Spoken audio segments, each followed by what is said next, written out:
The air in the courtroom was thick enough to choke on a toxic brew of stale coffee, expensive perfume, and palpable despair. All eyes were on one man, Arthur Covington, the titan of industry, the billionaire, whose name was once a synonym for power. Now he was a ghost, in $1,000 suit, his face ashen, his hands cuffed. His high-priced legal team had just abandoned him, a theatrical spectacle of clicking briefcases and hurried exits. The judge's gavel was poised to fall, sealing his fate. A sea of reporters held their breath. In that suffocating silence, a single voice, clear and unwavering, cut through the tension. From the back of the gallery, a woman rose to her feet. It was Juliette Rousseau, his maid. "Your Honor," she declared, her voice ringing with a conviction that stunned the room into silence. "I'll defend him." The man in the defendant's chair. Arthur Covington didn't look like a murderer. He looked like a monument toppled from its pedestal. At 62, his hair was still a distinguished salt and pepper. His jawline, though softened by age, still held the obstinate angle that had terrified corporate rivals for 4 decades. But the usual fire in his steel blue eyes had been extinguished, replaced by a hollow, bewildered grey. He sat alone at the sprawling defense table, a desolate island in a sea of polished mahogany. Minutes earlier, Julian Croft, a man who had been on Arthur's payroll for 20 years and had shared brandy with him on Christmas Eve, had stood before the judge and performed the ultimate act of legal seppuku. Your Honor, Croft had announced his voice, a carefully crafted symphony of regret, given the overwhelming weight of the evidence presented by the prosecution, and a profound crisis of conscience. My firm and I can no longer in good faith continue to represent Mr. Covington. We must respectfully withdraw from this case. The words were a blade not just severing a professional relationship, but gutting Arthur of his last bastion of hope. The prosecution, led by the formidable district attorney Isabella Rossi, barely concealed a triumphant smile. The evidence was overwhelming. Richard Sterling, Arthur's business partner and lifelong friend-turned-rival, had been found dead in the study of Arthur's palatial estate. The weapon, a heavy crystal decanter, was one of a pair from Arthur's own wet bar. It was smeared with Richard's blood and covered almost exclusively in Arthur's fingerprints. The motive, as D.A. Rossi had laid out in her opening statement, was G. Rousseau, pure and simple. An email leaked from Arthur's own server showed a blistering argument from the night of the murder. Richard was refusing to sign off on a risky, multi-billion-dollar merger with a Japanese tech firm. The email from Arthur ended with a chillingly prophetic line: "You will be the death of this company, Richard. I won't let that happen." His alibi was pathetic. He claimed he had gone for a long, solitary walk around his vast property to clear his head after the argument, leaving his phone in the house. No one saw him. There were no cameras covering the sprawling gardens and woods that bordered his estate. It was the perfect, unverifiable story of an innocent man and the perfect, convenient lie of a guilty one. Judge Samuel Peterson, a man whose face seemed carved from granite and experience peered down from his bench.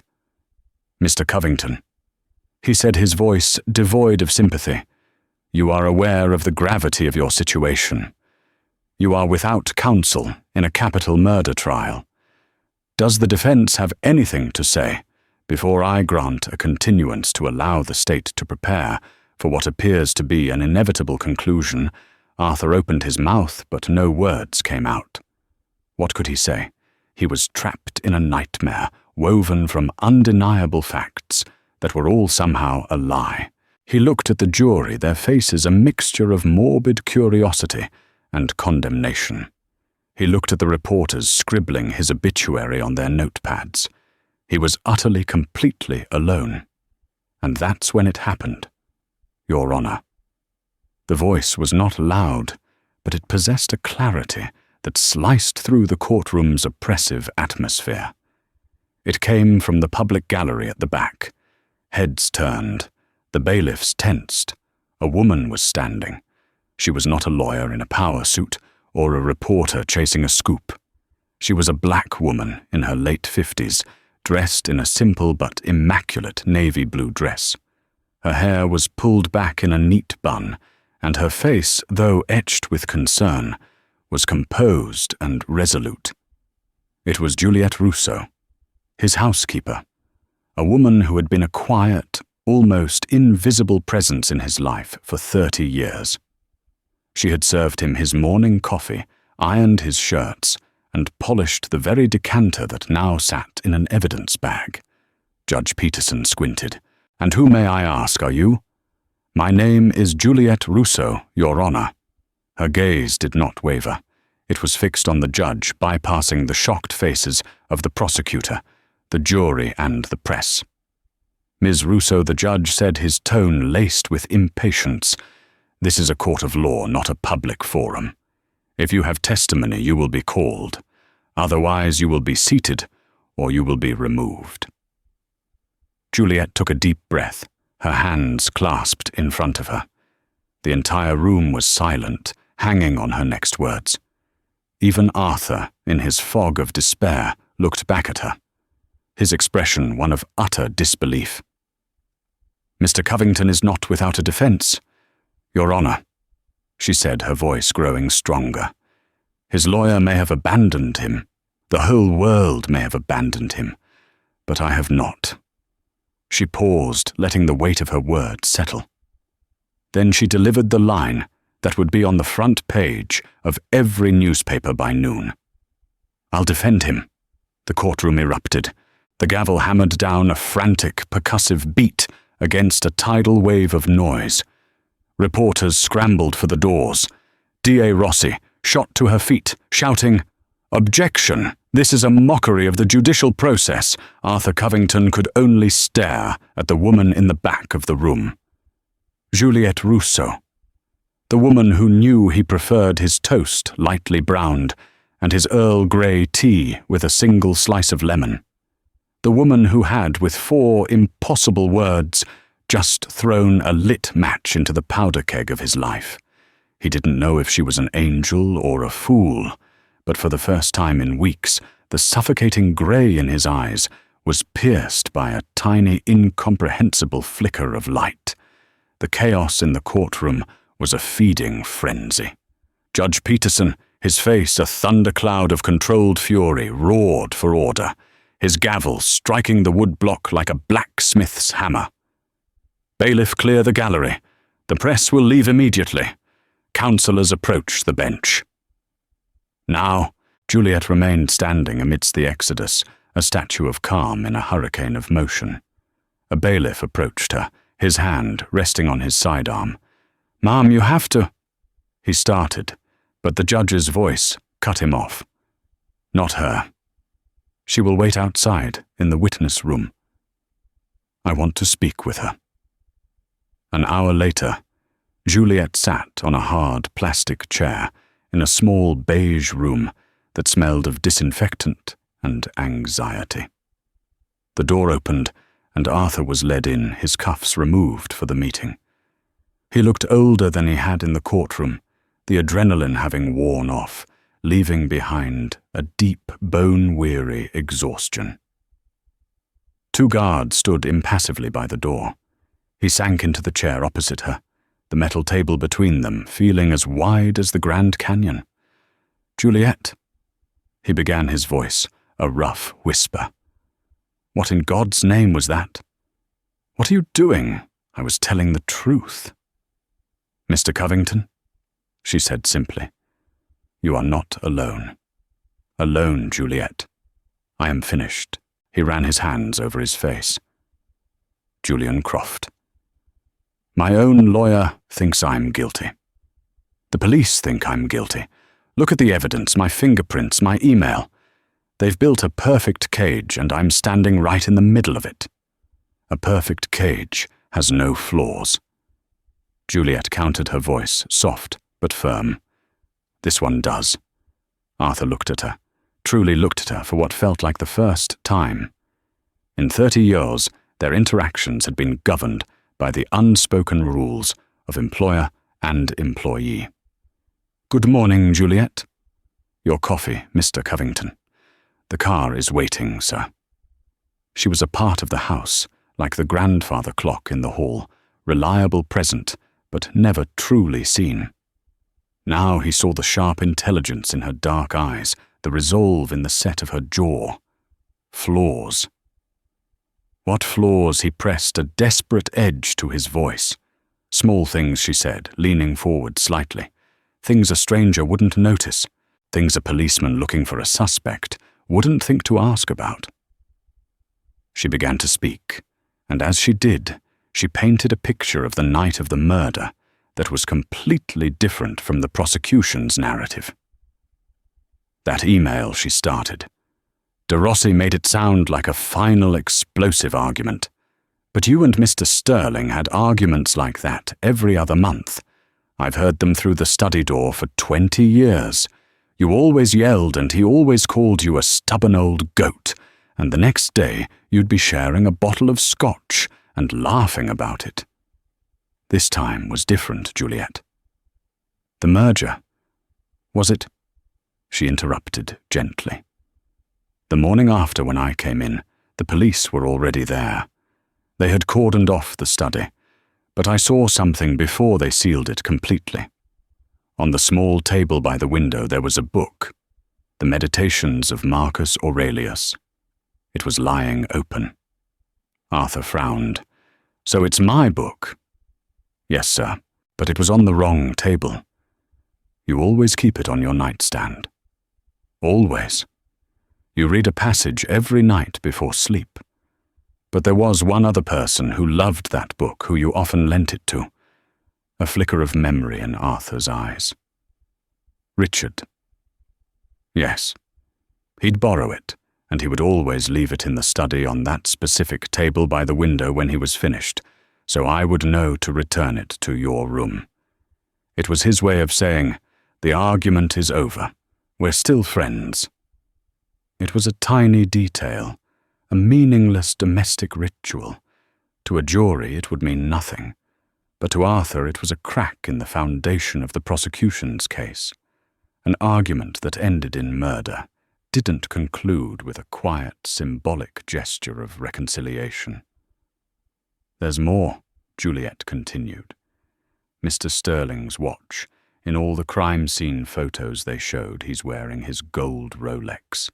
He was proud of that watch. I gave it to him when we closed our first big deal. I know. And he never ever wore it when he was relaxing," Juliet stated, with absolute certainty. "The moment he sat down in your study for a drink, the first thing he did was take it off and place it on the coaster on your desk. He said the leather band got uncomfortable, every single time without fail. For him to be found dead in a supposedly relaxed setting after a few drinks still wearing that watch. It's wrong. It feels staged." Arthur stared at her, his mind racing. These weren't alibis. They were inconsistencies, behavioral footprints that didn't match the story of the crime.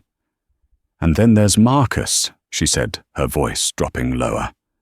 "Marcus Sterling, Richard's son, a handsome, charming man in his late 30s who had always lived in the shadow of his father and Arthur. He was now the grieving heir, the public face of the tragedy." "What about him?" Arthur asked. "He came to the house the next day with the police. He was supposed to be identifying his father's personal effects. He was crying, making a big show of it. But he did something odd. He walked over to the bar, and he picked up the other decanter, the one that wasn't used as the weapon. He just held it for a moment, and then he sniffed the air and said, 'Is someone smoking a pipe?' Dad hated the smell of pipe tobacco." "I don't smoke a pipe," Arthur said, confused. "Exactly," Juliet replied. "Neither did Mr. Sterling. The air was thick with the smell of your cigar from the night before the one you had during your argument. There was no pipe smell. It was a strange performative comment. It was as if he was trying to introduce a new scent, a false clue into the narrative. The guard at the door cleared his throat. Time's up. Arthur stood his legs feeling steadier than they had in weeks. He looked at Juliette Rousseau, this woman he barely knew and yet owed everything to. Why Juliette? Why are you doing all this? Juliette stood as well, her expression softening. 28 years ago, my son Michael was sick. Very sick. The doctors said he needed a specialist, a surgery we could never afford. I never asked you for help, Mr. Covington. I was too proud. But you found out somehow. You paid for the entire thing anonymously. You never mentioned it, and I never mentioned it. Michael is a healthy man with a family of his own today, because of you. She looked him directly in the eye. You once saved my world, sir. I'm simply trying to return the favor. You are not a murderer. I know it. And I will not let them say that you are. Before Arthur could respond, he was led away.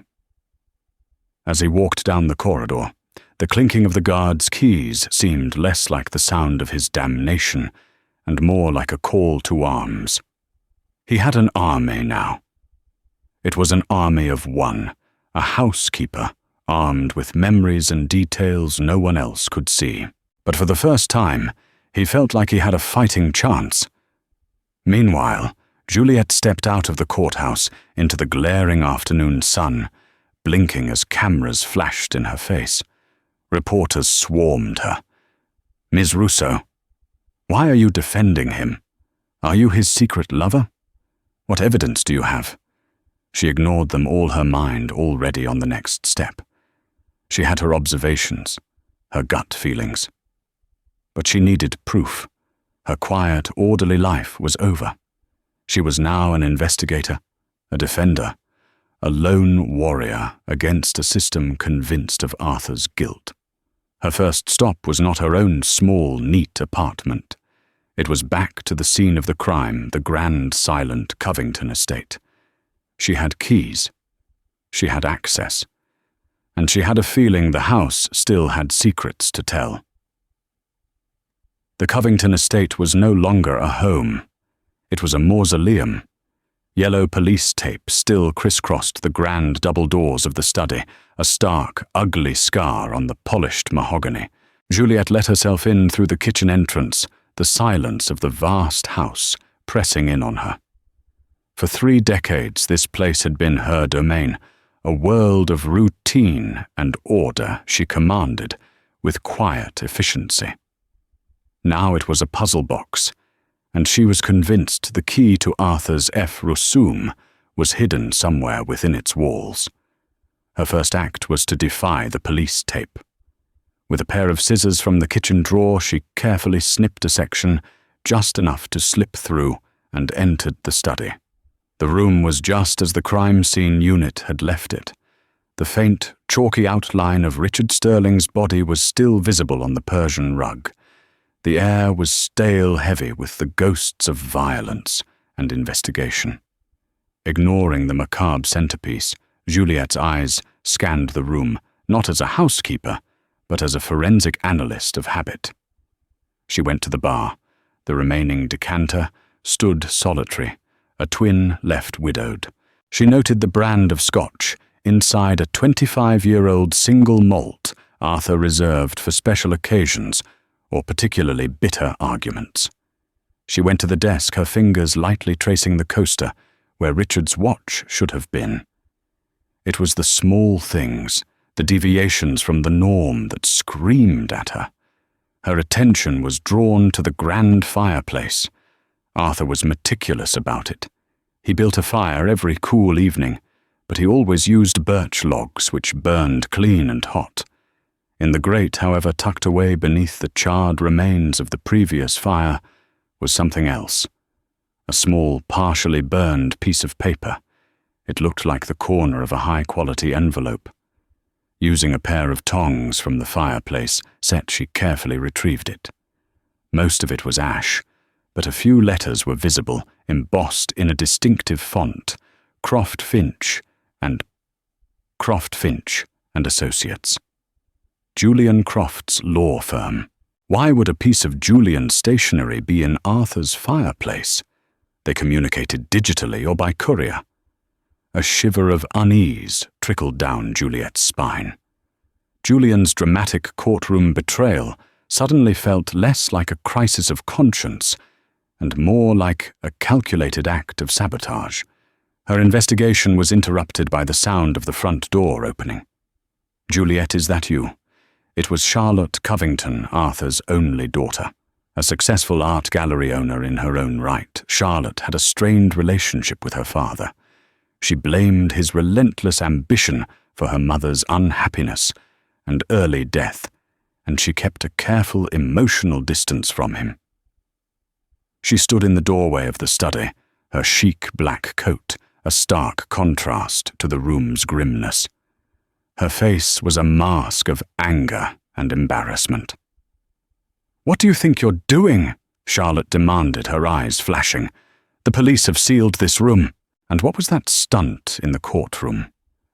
Are you trying to get my father locked up for life? Making a mockery of the whole thing. Your father is innocent." "Charlotte," Juliet said calmly, placing the fragile piece of burned paper carefully into a small plastic bag she'd brought from the kitchen. Innocent Charlotte laughed, a bitter, humorless sound. "Juliet, I love you. You've been more of a mother to me than my own was at times, but you're being naive. The man is a shark. He's a ruthless predator. I've seen him destroy people for less than a multi-billion-dollar merger. This is who he is." "That is the man he shows the world," Juliet replied, her voice steady. "It is not the man who sat with you for 6 hours patiently helping you build a model of the solar system for your science fair because you were crying with frustration. It is not the man who secretly bought your first awful painting at that student art show through a proxy because he didn't want to embarrass you, but wanted you to feel successful." Charlotte's angry facade faltered for a fraction of a second. She remembered the solar system. She had never known about the painting. "He is a complicated man," Juliet continued, "but he is not a killer. And he loved your father no matter how much they fought." "He loved the company," Charlotte shot back, regaining her composure. "He loved winning. My father was in the way of that." "Then why," Juliet asked, holding up the small bag, "is a piece of his lawyer's stationery, a lawyer who just publicly abandoned him, burned in his fireplace? Why was Richard Sterling wearing a watch he always took off? Why was there a book left as a sign of peace?" "The story doesn't fit." Charlotte stared at the evidence, then at Juliet's determined face. Doubt, a tiny, unwelcome seed, began to sprout in the barren ground of her certainty. "This is insane, Juliet. You're a housekeeper, not a detective. You're going to get yourself in trouble." "The truth is worth a little trouble," Juliet said. "I need help, Charlotte. I'm just one person." "No," Charlotte said, shaking her head as she backed away. "I can't. I won't be a part of this delusion. Stay away from it, Juliet, for your own good." She turned and walked out, her heels clicking an angry retreat on the marble floors. Juliet watched her go, a pang of disappointment in her chest. She was truly on her own. She knew she couldn't present this evidence herself. She needed a legal voice. The judge, in a moment of either pity or legal obligation, had assigned a public defender to Arthur's case after Juliet's outburst. A young, overworked lawyer named Daniel Chen. He was her next stop. She found Daniel Chen in a cramped, cluttered office that smelled of microwaved noodles and desperation. He was barely 30 with tired eyes and a suit that was a size too big. He looked up from a mountain of paperwork, his expression weary. "You're Juliette Rousseau," he said, not as a question. "You've caused quite a stir. I'm here to help you defend Mr. Covington," she announced. Daniel leaned back in his chair, a cynical smile playing on his lips. "Listen, Ms. Rousseau, I appreciate your loyalty. It's admirable. But I'm a public defender. I handle 24 cases at a time. My job here is damage control. We plead guilty to a lesser charge, maybe manslaughter, and hope for parole in 20 years. That's the win here. The evidence is a slam dunk for the prosecution." Juliette placed the plastic bag with the burned paper on his desk, followed by a neatly written notebook. "Read this," she said. For the next hour, she walked him through every inconsistency she had found: the watch, the book, the strange comment from Marcus Sterling about pipe tobacco, and now the burned remnant of Julian Croft's letterhead. She spoke with a precision and clarity that slowly chipped away at Daniel's cynicism. He started leaning forward, his pen beginning to take notes. He flipped through her notebook, seeing the detailed timelines, the behavioral observations, the meticulous cross-referencing of dates and times. When she finished, he was silent for a long moment. He picked up the plastic bag and stared at the burned scrap. Croft abandoning him wasn't a crisis of conscience, Daniel murmured, thinking aloud. It was to prevent Arthur from ever telling anyone about any correspondence between them. Anything burned in that fireplace is now privileged communication he can't be forced to testify about. He wasn't just abandoning a client, Juliette said. He was burying evidence. Daniel looked at her, his tired eyes now sharp and focused. The mountain of paperwork on his desk seemed to vanish. This was no longer just another hopeless case file. It was a conspiracy. "This isn't much, Ms. Rousseau," he said, his voice now electric with a lawyer's excitement. "It's circumstantial, it's thin, but it's a thread. And if we pull on it hard enough, the whole story might just unravel." He stood up and extended his hand. "My name is Daniel Chen, and it looks like you and I are the new defense team for Arthur Covington." As Juliette shook his hand, she felt a surge of hope. But she also knew that by pulling on that thread, they were alerting the spiders who spun the web. Marcus Sterling and Julian Croft would not sit idly by while their perfect plan was picked apart by a housekeeper and a public defender. The real danger was just beginning. The trial resumed in a courtroom thick with an altered form of tension. The air of grim finality had evaporated, replaced by the electric crackle of pure, unadulterated curiosity. The media section was packed, pens poised, cameras ready. The story of the defiant Maid had transformed a straightforward murder trial into the most compelling drama in the city. The jury, reseated in their box, bore expressions of weary intrigue. They were no longer passive observers of an inevitable conviction, but arbiters of a burgeoning mystery. At the defense table, Arthur Covington felt a fragile sliver of hope, an emotion so foreign after weeks of despair that it felt like a phantom limb. It warred with the lifetime of pragmatism that told him to expect the worst. Beside him, Daniel Chen was a changed man. The exhaustion was still there, etched around his eyes, but it was now overlaid with the sharp, focused energy of a warrior entering the fray. He had a case, not a good one, not a solid one, but a case, a collection of threads that, if woven together masterfully, might just create a tapestry of reasonable doubt. "Remember, Mr. Covington." Daniel murmured, his eyes fixed on the prosecutor's table. "Our only goal is to make them question. We don't need to give them a new story, just poke enough holes in theirs."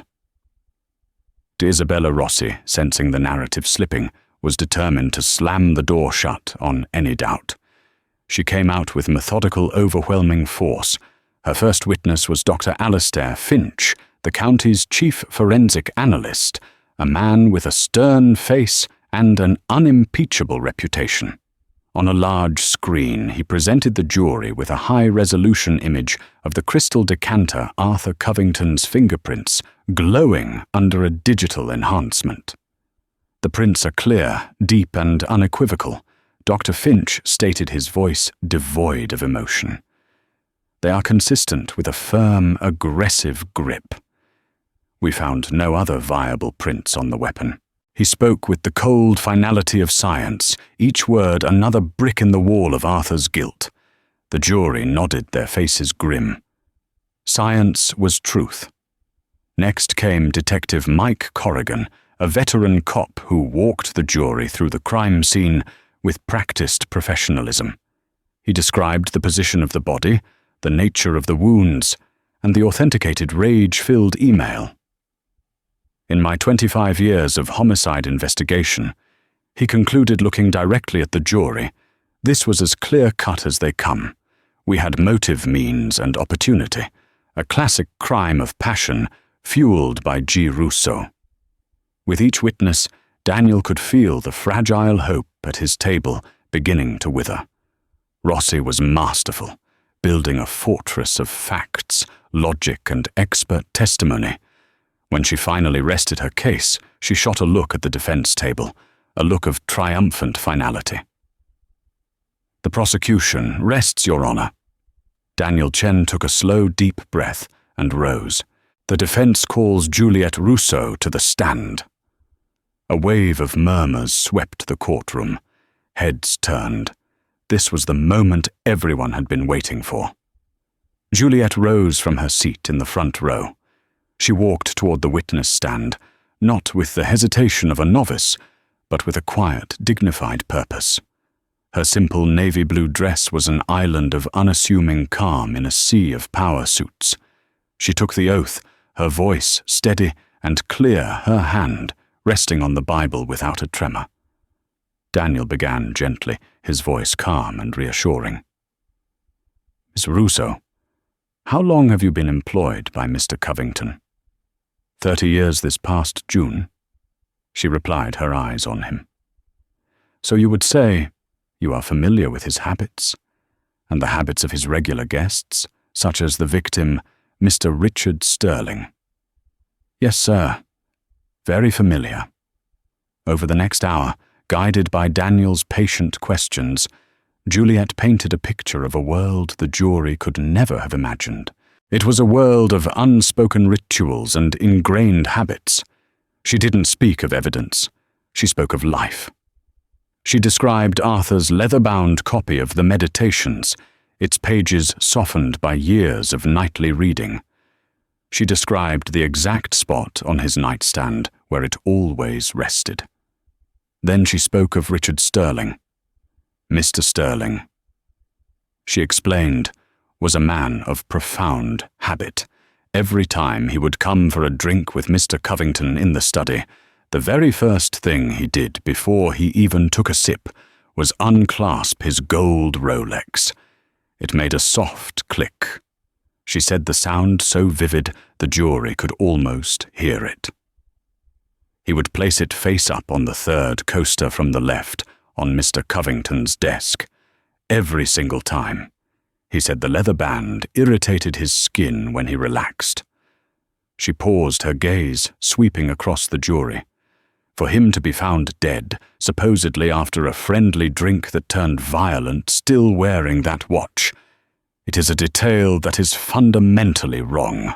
It's like a play where the actors know their lines, but they've put the props in the wrong places. The metaphor hung in the air, simple, elegant, and deeply unsettling. Daniel saw a flicker of doubt in the eyes of a juror in the back row. He had his thread. It was time for Rossi's cross-examination. She approached the stand with a predatory grace, her smile a weapon. Ms. Rousseau, she began, her voice dripping with condescension. You are a housekeeper, is that correct? I am the household manager. Yes. Juliette replied, her composure absolute. Forgive me. Household manager, Rossi said, as if the distinction were absurd. And you have no formal training in criminology, no degree in forensic science. You've never investigated a homicide before, have you?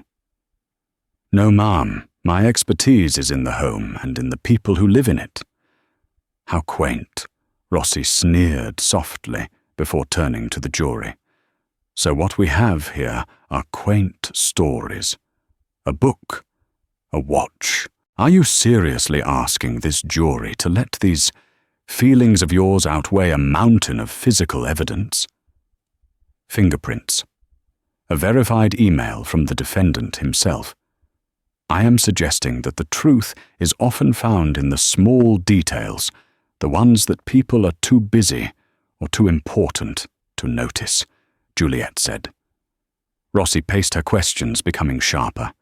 Let's talk about loyalty, Miss Russo, a loyalty that might cloud your judgment. Is it not true that some years ago, Mr. Covington paid in full for a very expensive life-saving surgery for your son, Michael? The question landed like a physical blow. The gallery murmured. This was it, the motive for her lies. Juliet's composure did not crack, but her eyes hardened slightly. Yes, that is true. He did a wonderfully kind thing for my family. A wonderfully kind thing, Rossi repeated, savoring the words. A debt you could never possibly repay. A debt that would make you feel you owed him everything. Wouldn't you do anything for him, Ms. Russo? Wouldn't you come in here and invent these convenient little stories to try and save the man who saved your son? The accusation was brutal painting. Juliet as a perjurer, blinded by gratitude. Daniel Chen held his breath. This was the moment the case would be won or lost. Juliet looked not at the prosecutor, but directly at the 12 faces in the jury box. Her voice, when she spoke, was not defensive, but filled with a quiet, resonant fire that commanded the attention of everyone in the room. Yes, he saved my son's life. He did it anonymously, and he never once spoke of it. And that is precisely how I know he is innocent. She leaned forward slightly. A man who saves a child's life in secret seeks no credit. He seeks only to do good. A man who murders his best friend for gain seeks only credit for himself. They are opposites. You can have one man or you can have the other. You cannot have both in the same soul. The man who sits at that table, the man I have known for 30 years, is the man who saves children in secret. He is not the man the evidence wants you to see. The evidence says one thing, but the man I know says another. I believe the man I know. A profound silence filled the courtroom. Juliet's logic was not legal. It was human, and it was devastatingly powerful. She had not merely defended Arthur's character, she had weaponized it against the prosecution's case. Rossi for the first time seemed off balance, but Daniel Chen knew he had to press his advantage. He had one last, desperate card to play. The defense calls Marcus Sterling to the stand. A gasp went through the courtroom. Arthur shot Daniel a look of alarm. Marcus, sitting in the front row, looking the part of the grieving son, appeared startled, then smirked, as if amused by the audacity. He swaggered to the stand, radiating a confidence that bordered on arrogance. Daniel let the tension build before approaching. Mr. Sterling, you were close with your father. We were inseparable, Marcus said, his voice smooth as silk. And you were familiar with his personal effects. His cologne, for instance, a very distinct, rather old-fashioned scent. Sandalwood and something smoky. Marcus's smile tightened. I suppose. I don't really recall the specifics. You don't? Daniel feigned surprise. Because Ms. Russo noted that when you came to the house the day after the murder, a faint smell of that very cologne was clinging to your clothes, a scent your father only wore and one Mr. Covington despises. That's absurd, Marcus blustered. I was there to identify his body. Of course I was close to his belongings.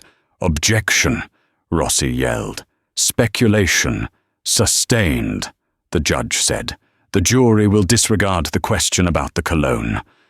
But it was too late. The question lingered, an acrid smell in the air. In the gallery, Charlotte Covington sat frozen. The word cologne had unlocked a door in her mind. A memory trivial at the time now slammed into her with the force of a physical impact. A week before the murder. A chance meeting with Marcus at a downtown restaurant. She had hugged him. She remembered the smell so familiar, so out of place on him. You smell like Dad, she had laughed. He had smiled his charming smile. He gave me a bottle, he'd replied smoothly. Said it was time I smelled like a real man. The memory collided with Juliet's testimony. The watch, the book, the cologne, the lies. It was a chain reaction in her mind, a series of tumblers clicking into place. Her uncle hadn't given him the cologne. He had been there. He had used it. He had lied. Her father was innocent. The realization was so violent, so absolute, that she could not contain it. She shot to her feet, her face a mask of horrified revelation, her entire being focused on the smug man on the witness stand. "He's lying!" She screamed, her voice tearing through the courtroom's fragile silence, pointing a trembling finger at her cousin. He told me my uncle gave him the cologne." The world inside courtroom 4B fractured. The judge's gavel became a frantic, useless hammering against a tidal wave of noise. Bailiffs surged towards Charlotte. Reporters scrambled over one another. And Marcus Sterling's face finally irrevocably twisted from smooth confidence into a raw, primitive mask of pure terror. The perfect cage had just been burst open from the inside. Charlotte Covington's cry, "He's lying," was not a shout. It was a detonation. The carefully constructed artifice of the courtroom shattered into 1,000 pieces. For a suspended moment, absolute silence reigned, as every eye swiveled from the distraught woman in the gallery to the man on the witness stand. Marcus Sterling's face, once a portrait of smooth, sympathetic grief, seemed to melt under the heat of 100 stares. The charming mask dissolved, revealing a raw, twitching visage of pure panic. That's a lie, she's hysterical," he stammered, his voice cracking, but the denial was feeble, lost in the rising tide of chaos. Judge Peterson's gavel struck the block with the force of a thunderclap again and again, but it was like trying to silence a tempest with a twig. "Order, order, in this court. Bailiff restrain Ms. Covington." Counsel approached DA Isabella Rossi, who had prosecuted her case with the unshakable certainty of a zealot, stood frozen, her mouth slightly agape. She looked from her star witness, now crumbling on the stand, to the jury whose faces reflected a cascade of confusion, dawning suspicion, and outright shock. The perfect airtight narrative she had spent weeks building had just been ripped open, not by a brilliant legal countermove, but by a simple, explosive truth. As bailiffs gently escorted a weeping but resolute Charlotte from the courtroom, Marcus Sterling was visibly imploding. His eyes darted around, searching for an escape route where there was none. Judge Peterson's gaze, hard as diamond, pinned him to his seat. "Mr. Sterling," the judge's voice was low and lethally calm, "you will remain where you are. This trial is in recess. The jury will be sequestered. I want Mr. Sterling taken into protective custody and brought to my chambers. Immediately." The trial did not so much end as cease to exist. It was a house of cards blown over by a single unexpected gust of wind. The declaration of a mistrial was a mere formality. The real trial had just begun, and the defendant was no longer Arthur Covington. The dam of deceit broke less than 48 hours later. It was not Marcus who crumbled first, but the man who had always prided himself on his composure Julian Croft. Confronted by investigators with Charlotte's testimony, the burned scrap of his firm's stationery, and the mounting inconsistencies unearthed by Juliet Croft, saw the gilded cage he had helped build for Arthur closing in on himself. In a sterile interrogation room, under the hum of fluorescent lights, the once impeccable lawyer made a choice. He chose self-preservation. His confession, delivered in a flat, defeated monotone, was a chilling tale of insidious G. Rousseau. Marcus, blinded by avarice and a festering resentment for his father's cautious ways, had seen the Japanese merger as his coronation. When his father Richard discovered the treacherous clauses that would effectively hand Marcus control their argument had escalated. It was a moment of pathetic, explosive rage, a clumsy, unpremeditated act of violence. The cover-up, however, was anything but clumsy. Panicked Marcus had called Croft dangling the twin lures of unimaginable wealth and corporate power. Together they had spun the web. Croft, the architect of the frame, had meticulously guided Marcus, instructing him to wipe the decanter and then carefully place Arthur's sleeping, intoxicated fingerprints onto the crystal. It was Croft who later used his own key to access Arthur's home office, composing the perfectly worded email that would serve as a confession. The plan was brilliant, despicable, and nearly perfect. They had accounted for forensics, for motive, for opportunity. They had orchestrated a public betrayal to shatter Arthur's spirit and credibility. They had considered everything except the quiet, constant presence of a housekeeper who knew the difference between a man's true habits and a badly staged play. On a crisp, clear morning, the heavy steel door of the county jail groaned open. Arthur Covington stepped out, not into the frenzy of cameras he had dreaded, but into the gentle embrace of a sun he hadn't felt on his skin in weeks. He blinked his eyes, accustomed to the perpetual twilight of his cell. The air itself felt different, thick with the scent of effrusum and damp earth. He took a deep breath, a ragged, shuddering intake of air that was half relief, half sorrow. Standing by a simple black sedan was Juliet Rousseau. There was no fanfare, no entourage, just this woman, her hands clasped in front of her, her expression one of quiet, profound welcome. He walked toward her, the pavement feeling unsteady beneath his feet. He, a man who had commanded boardrooms and moved markets with a single word, found himself utterly speechless. He stopped before her, the titan of industry reduced to his most fundamental self, a man who had been lost and was now found. He reached out not with the confident grip of an employer, but with the trembling hands of a survivor, and took hers. They were warm, strong. Real. Juliet, he finally managed his voice, a raw whisper. You saved my life. A small, rare smile touched her lips, a gentle sunrise on her composed face.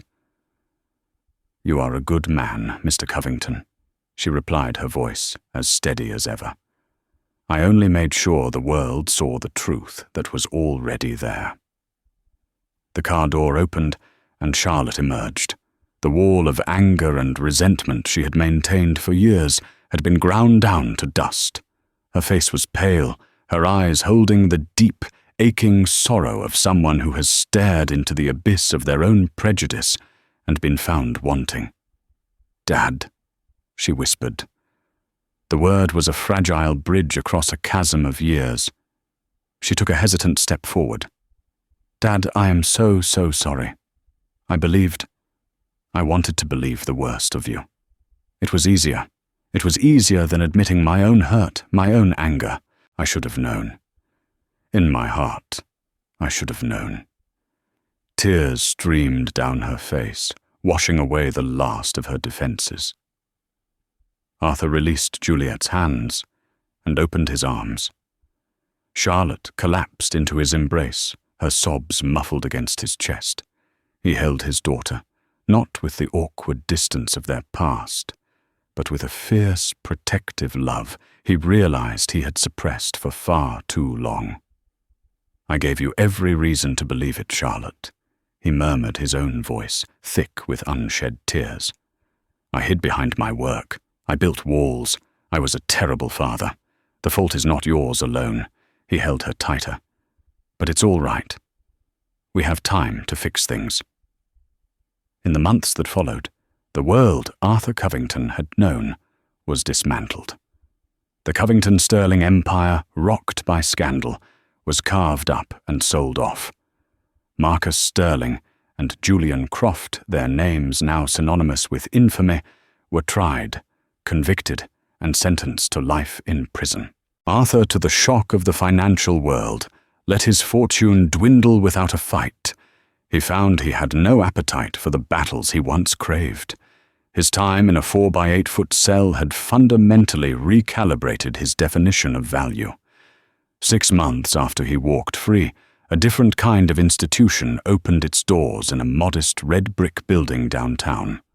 The sign on the glass door read, "The Covington Justice Foundation." Inside, there were no marble floors or expensive modern art, only functional desks, shelves overflowing with law books, and the quiet, determined hum of purpose. At the head of a simple conference table, leading the Foundation's inaugural strategy meeting, sat Juliette Rousseau. She wore a simple blazer, her hair in its usual neat bun, but she commanded the room with an authority that was now formally recognized. She had respectfully but firmly declined Arthur's offer of a lavish retirement. "I believe I have found a new vocation, Covington Wastat," she had told him, and he knew better than to argue. As the Foundation's executive director, her meticulous eye for detail and her unshakable moral clarity were now weapons for the defenseless. To her right sat Daniel Chen, his suit now perfectly tailored, his eyes no longer tired but bright with the fire of a man who had found his cause. As chief counsel, he was building a team of legal warriors dedicated to fighting for the forgotten. Arthur Covington sat at the far end of the table, a cup of coffee in his hands, listening. He was not the chairman or the president. He was simply the founder, the benefactor, a contented observer of the incredible machine that had sprung from the wreckage of his life. He watched Juliette gesture toward a whiteboard, outlining the details of their first case, a young man imprisoned on flimsy evidence, his story eerily similar to Arthur's own. He had lost billions. He had lost his company, his reputation, his place atop the gilded pedestal of society. But as he sat in that sunlit room, watching the woman who had saved him, led a charge for justice, and feeling the warmth of a recent genuine phone call with his daughter still glowing in his chest, he knew he had never been wealthier. He had traded a kingdom of glass and steel for something real, something of substance. He had found a different kind of wealth, one measured not in dollars, but in second chances, in redeemed relationships, and in the profound, quiet grace of a life given back. What an incredible story of how loyalty, courage, and attention to the smallest details can triumph over the most powerful lies. The journey of Arthur Covington and Juliette Rousseau reminds us that heroes don't always wear capes or carry law degrees. Sometimes they are the quiet, everyday people who see the truth when everyone else is blinded by suspicion and who have the courage to speak it. It's a powerful lesson that a person's character is the one piece of evidence that can never truly be faked. If this story of unexpected justice and incredible bravery moved you, please show your support by hitting that like button. Share this video with someone who needs a reminder that hope can be found in the most unlikely of places. And most importantly, subscribe to our channel for more true stories that will inspire shock and touch your heart. Don't forget to click the notification bell so you never miss a single one. Thank you for listening.